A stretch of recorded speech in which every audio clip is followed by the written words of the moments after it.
കർക്കിടക മാസത്തിലെ പത്തില തോരൻ ഉണ്ടാക്കാം നമുക്ക്. അതിന് വേണ്ടുന്ന ഇലകളാണ് ചേനയില, സാമ്പാർ ചീര, ചേമ്പല, മത്തൻ്റെ ഇല, കഴുത്തൻ്റെ ഇല, പൊന്നാങ്കണ്ണി ചീര, തഴുതാമ, വഴുതണേര ഇല, മൽബറി ഇല, വെറൈറ്റി വഴുതണ ഇല, ഇത്രയും വെച്ചിട്ട് നമുക്കൊരു തോരൻ ഉണ്ടാക്കാം.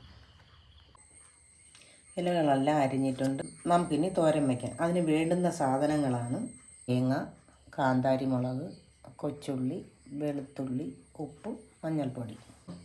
എണ്ണ ഒഴിച്ച് കടുകിട്ട് വറ്റൽമുളകിട്ട് വേപ്പില ഇട്ട്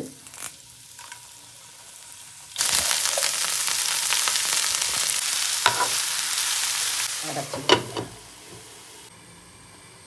ഇനി നമുക്ക് അരപ്പിട്ട് തോരൻ അരച്ചാക്കാം.